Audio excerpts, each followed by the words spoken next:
Shalom, shalom. Que la paix du Seigneur soit avec nous aujourd'hui. J'espère que tout le monde va bien. Oui, la stérilité biologique peut être source de beaucoup de peur, de beaucoup de frustration, de beaucoup d'humiliation, même déception, abattement. Peut être source de tellement de sentiments négatifs, de tellement de mauvaises émotions. Mais le Seigneur aujourd'hui me donne un message pour vous qui êtes concernés, un message qui comprend 3 points. 3 points.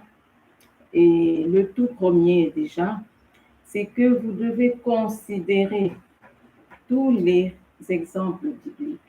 Considérez déjà tous les exemples qui nous sont donnés dans la parole de Dieu. Ce n'est pas au hasard que ces exemples-là sont écrits, de ces couples-là qui sont passés par ces situations également de stérilité, de blocage en ce qui concerne le fruit des entrailles. Et j'ai mentionné pour nous ici quelques couples, Abraham et Sarah, Isaac et Rebecca, Jacob et Rachel, Elkanah et sa femme Anne. Il y a aussi Zacharie et Élisabeth. Il y a Manoah et sa femme. Ces couples-là sont passés également par ces situations difficiles, par ces situations, oui, qui n'étaient pas du tout faciles.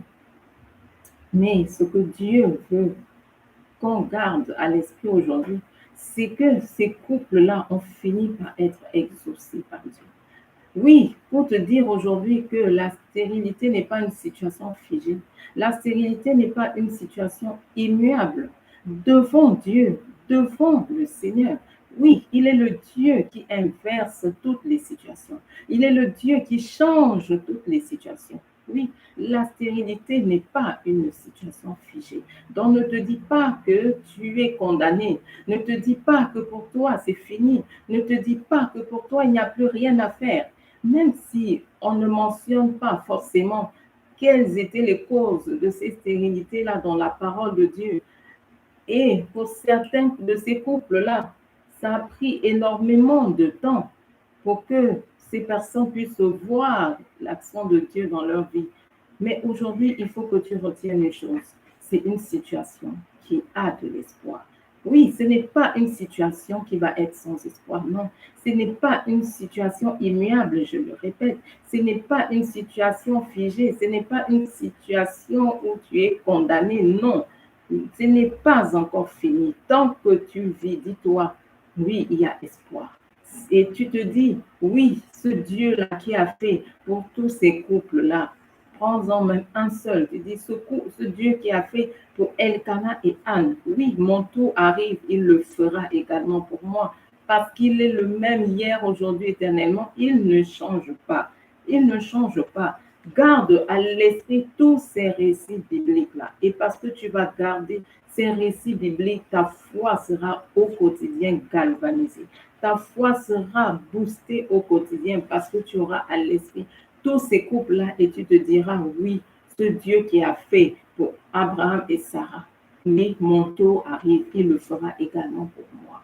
Ne te focalise pas sur tous ces péninas-là qui sont autour de toi. Et qui était Pénina dans la Bible? Quand tu lis dans 1 Samuel chapitre 1, Pénina était cette femme-là, rivale de Anne, l'épouse de Elkanah, qui tous les jours remplissait l'âme d'Anne de chagrin. C'est elle qui venait se moquer d'Anne. C'est elle qui venait tout le temps pour remplir sa pensée de chagrin. Et c'était pour un seul but. Il faut que tu retiennes cela aujourd'hui.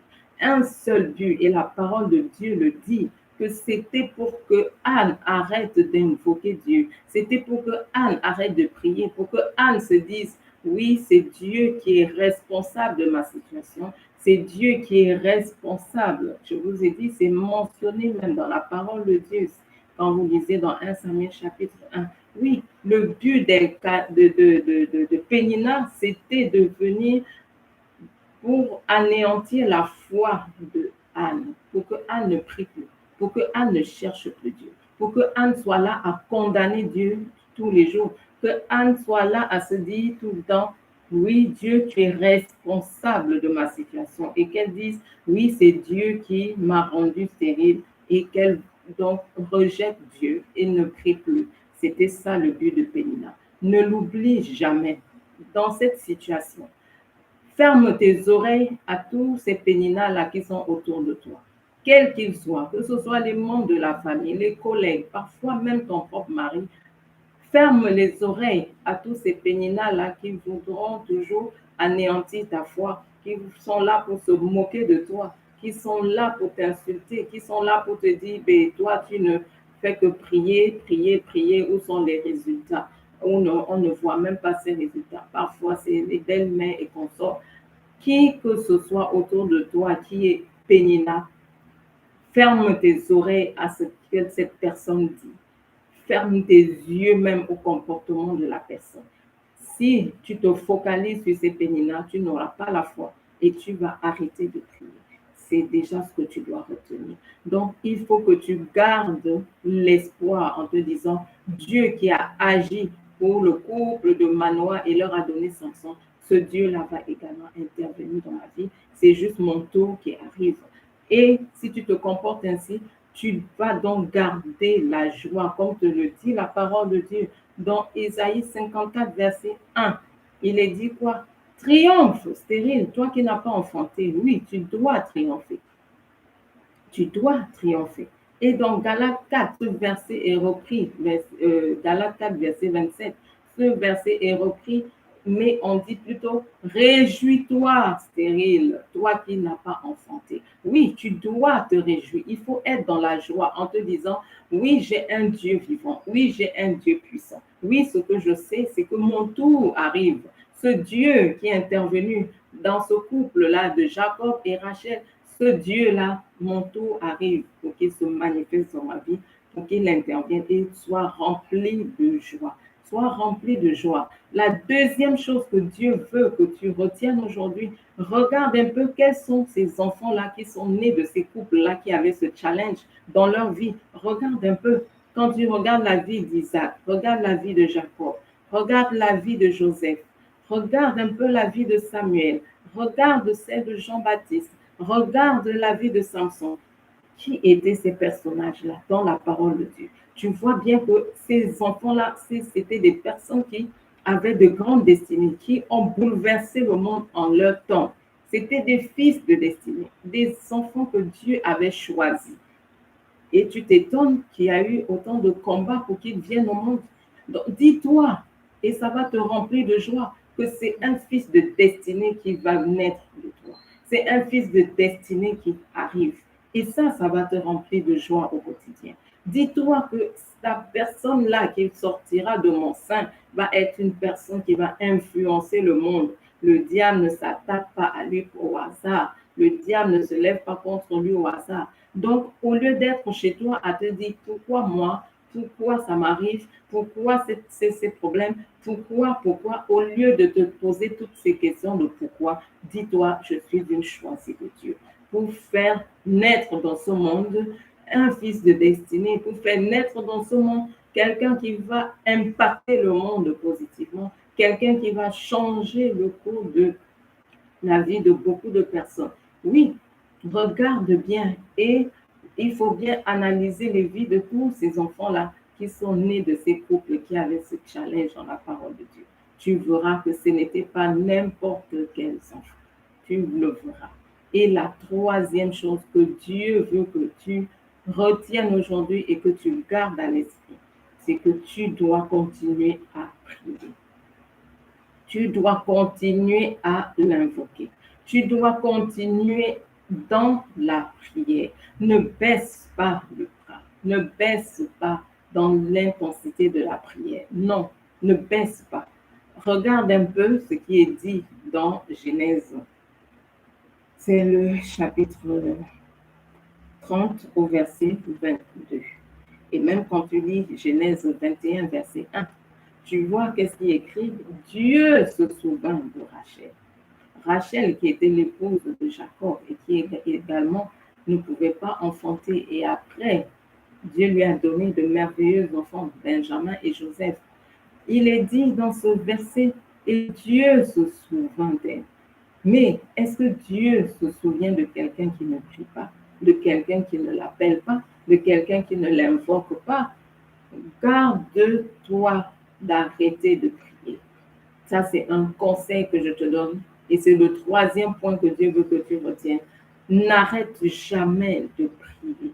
Ne te décourage pas au point où tu vas te dire, je ne prie plus, je laisse un peu ça, si Dieu veut, il m'exauce, s'il veut. Non, non, non. N'arrête pas de prier. Continue à demander au Seigneur. Continue à demander au Seigneur. Pourquoi est-ce que Anne a donné ce prénom-là de Samuel à son fils? Samuel qui signifie demander, parce que Anne a demandé à l'Éternel. Plus Pénina se moquait d'Anne et plus elle se tenait devant Dieu. Plus Pénina se moquait d'elle et plus elle se tenait devant Dieu dans la prière. Plus ça prend du temps, plus tu regardes ton âge, plus tu regardes les problèmes peut-être physiologiques, peut-être ce que les médecins t'ont dit, les rapports médicaux, plus c'est difficile, plus c'est compliqué, plus il faut prier, plus il faut se tenir devant Dieu et te dire, quel que soit le problème, ce problème devant Dieu est réversible. Quelle que soit la situation, il est le Dieu qui renverse les situations. Il est le Dieu qui va inverser la situation en ma faveur, quel que soit le problème. Je ne sais pas quel est ton rapport médical que tu as reçu. Je ne sais pas ce que les hommes t'ont dit. Je ne sais pas quelle est ta situation. Dis-toi, il n'y a pas de situation que Dieu ne puisse retourner. Il n'y en a pas. Il n'y a pas une seule situation que Dieu ne puisse retourner. Garde ton esprit sur ces 6 couples que je viens de te mentionner. Médite sur, pense à eux régulièrement et dis-toi toujours, oui Seigneur, toi qui as exaucé Isaac et Rebecca, toi qui leur as donné Jacob, toi tu es le même hier, aujourd'hui, éternellement. Je sais que tu vas intervenir en ma faveur. Je sais que tu vas également agir en ma faveur. Je te bénis, je te rends grâce. Continue de te tenir devant Dieu dans la prière. Continue de te tenir devant Dieu, à lui demander, à lui demander.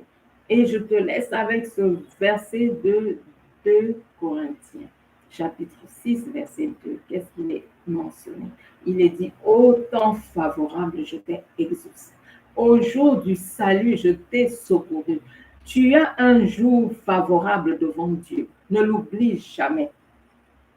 Devant Dieu, tu as un temps favorable, tu as un jour favorable. Que ce jour favorable-là ne te trouve pas dans la déprime. Que ce jour favorable ne te trouve pas en train de murmurer contre Dieu. Que ce jour favorable ne te trouve pas dans un mauvais état d'esprit où tu en veux à Dieu, où tu es en train de lui dire toutes sortes de mauvaises choses. Que ce temps de secours ne te trouve pas dans cet état, mais que ça te trouve dans un état où tu es en train de dire, Seigneur, je m'attends à toi. Seigneur, je sais que mon temps de secours arrive.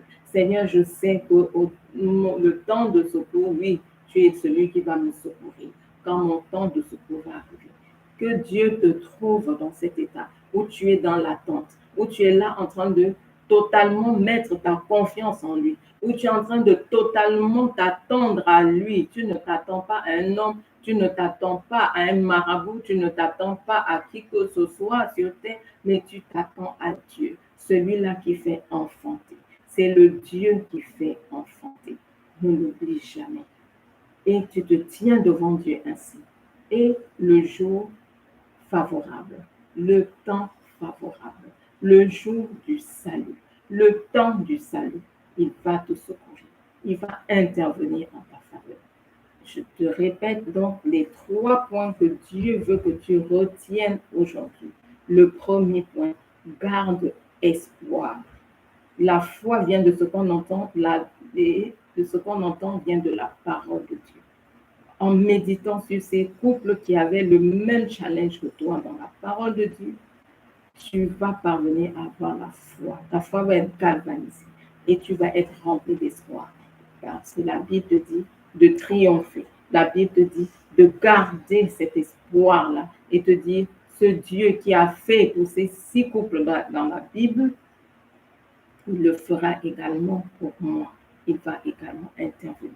La deuxième chose que Dieu veut que tu retiennes aujourd'hui, c'est que ces fils-là du destiné qui sont venus de ces couples-là qui avaient ces challenges dans la parole de Dieu, c'était des enfants qui ont totalement influencé le monde positivement. Ils avaient une grande destinée. Ils avaient une grande mission à accomplir sur terre. Et par rapport à cela, toi-même, dis-toi, tous les jours quand tu te lèves, tu bénis ton ventre et tu te dis, oui, je sais que celui qui sortira d'ici, ou celle qui sortira de ce ventre, c'est une personne qui va influencer positivement le monde. C'est une personne qui va marquer le temps, qui va marquer le monde en son temps. Tu le dis, tu le confesses de ta bouche. La troisième chose, n'abandonne jamais la prière. N'abandonne jamais la recherche de la face de Dieu. Soutiens-toi toujours devant le Seigneur. Sois toujours focalisé sur Dieu. Garde ta confiance en Dieu. Garde ta confiance en l'Éternel. Et ça te gardera même parce que quel que soit ce qu'on viendra te proposer tout autour comme solution secondaire, tu diras non, moi je m'attends à Dieu. Je m'attends à ce Dieu-là qui fait enfanter. Ce n'est pas quelqu'un qui fait enfanter, ce n'est pas une église ou une association ou quoi que ce soit. Je m'attends à ce Dieu-là qui fait enfanter. Et tu te focalises sur cela. Tu ne te focalises pas sur les moqueurs. Tu ne te focalises pas sur ceux qui te prennent pour quelqu'un qui, bon, on la voit prier, mais on ne voit pas les résultats. On la voit prier, on ne voit pas les résultats. Non, tu te dis, bon, ils n'ont qu'à parler, c'est bon pour mon orgueil, que je puisse un peu être humble. Mais je m'attends à Dieu, ce Dieu-là qui va finir par me répondre, qui va finir par m'exaucer. S'il a exaucé Sarah, s'il a exaucé Rebecca, s'il a exaucé Rachel, s'il a exaucé Anne, s'il a exaucé Élisabeth, s'il a exaucé la femme de Manoah, je sais qu'il va également m'exaucer. J'attends mon tour. Que Dieu te bénisse. Garde ces 3 points et avec cela, évolue au quotidien. Dimanche, nous allons prier spécialement pour ceux qui ont ce challenge-là. Sois connecté, nous aurons 1 heure de prière pour le fruit des entrailles. 1 heure de prière dimanche. Je veux encore remercier tous ceux qui prient pour moi aux 4 coins du monde. Que Dieu vous bénisse, qu'il vous le rende au centuple. J'ai vraiment besoin de vos prières. Cette mission n'est pas facile, mais j'y parviendrai avec votre aide. Vous me soutenez, je vous dis merci. Et je le dis toujours, si tu n'as pas encore donné ta vie à Jésus, qu'attends-tu?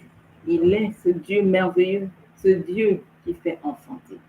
Qu'attends-tu pour donner ta vie à Jésus?